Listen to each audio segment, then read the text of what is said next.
Why backwards design? The answer is rather simple.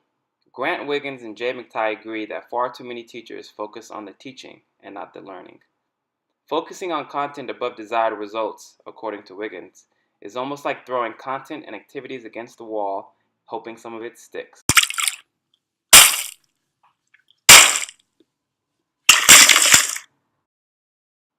A results-focused pedagogy is centered around a big idea.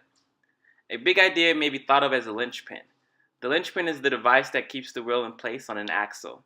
Thus, a linchpin is one that is essential for understanding. Without grasping the idea and using it to hold together related content knowledge, we are left with bits and pieces of inert facts that cannot take us anywhere. Think of what happens to our students when the big idea is absent or ignored during instruction. Peter, did you feel that? What? Something's wrong.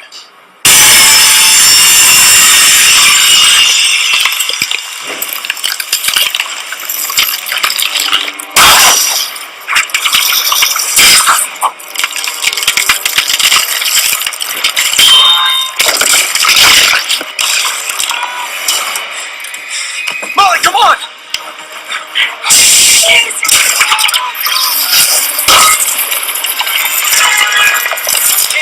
Candace! Yeah!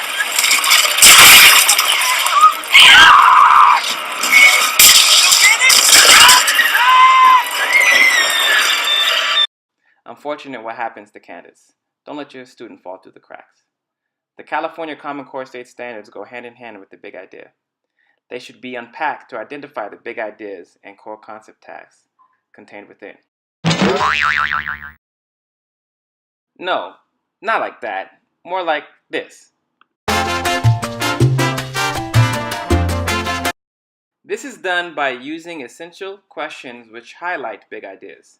Wiggins and McTighe define the best questions as the essence or the heart of a curriculum. More specifically, they promote inquiry and uncoverage of a subject. They are more divergent in nature. No matter how hard it is, educators must ensure to teach enduring understandings that stand the test of time.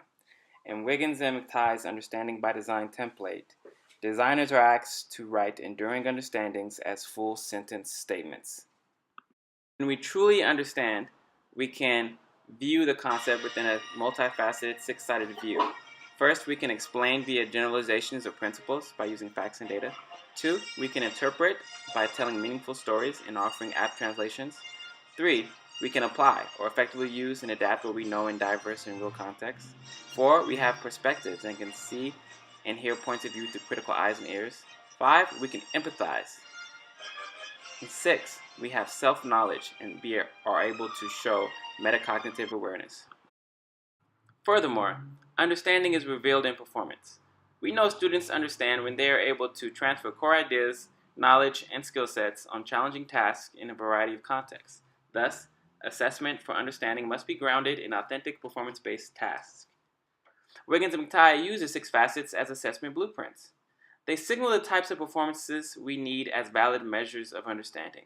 They map out, in general terms, the kinds of performance evidence we need to successfully distinguish factual knowledge from an understanding of the facts. Here you see an analytic rubric that students could use as an assessment for an essay. A review of the Understanding by Design text is an innovative way of going about designing lessons that educators can check for understanding. However, even the best planned lessons have students feeling much more like this. Hangry. Hangry was just put in the Oxford Dictionary. I'm excited. Okay, I'll explain. It's a combination of being angry when you're hungry. My kids, my boys, I have 3 boys, they call me the loca crazy Latina when I'm hungry.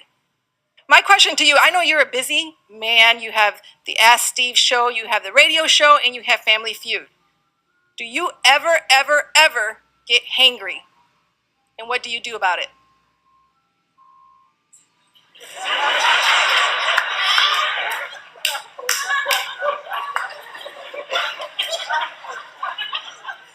so damn confused.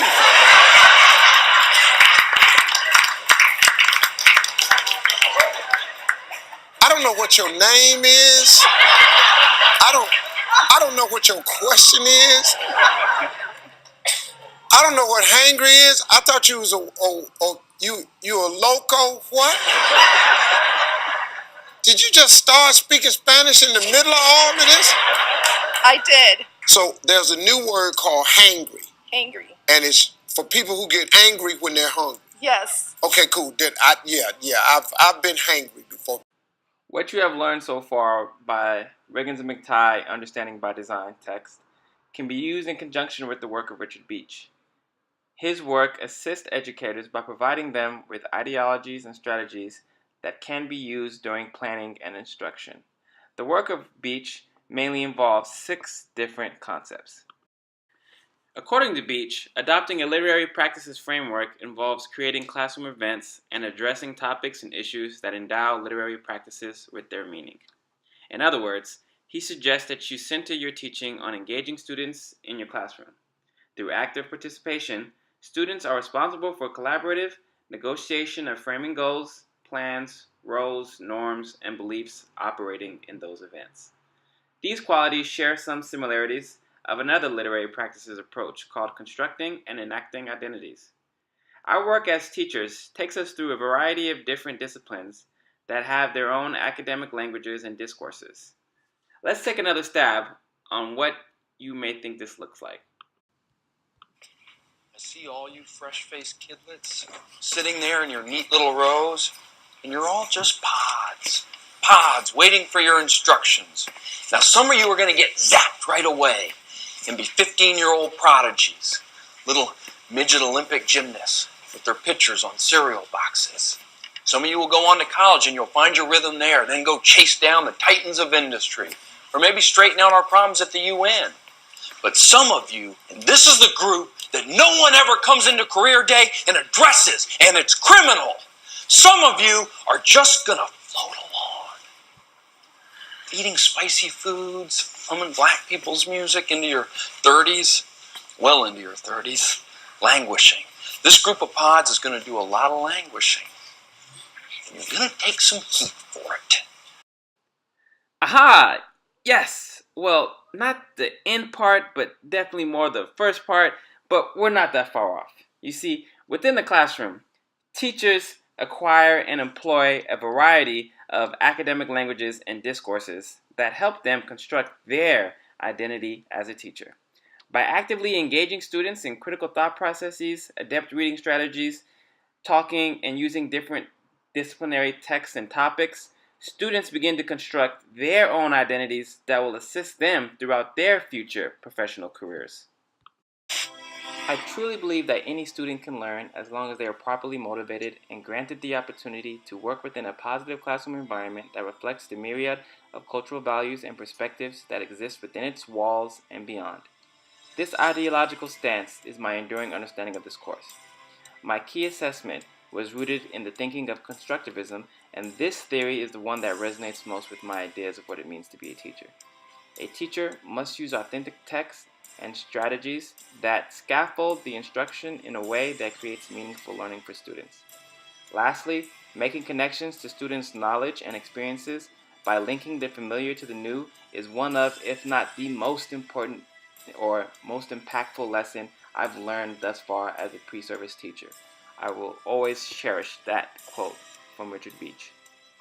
I hope this video gave you an insight on some of the integral concepts of teaching secondary English. Thank you for watching my multimodal composition.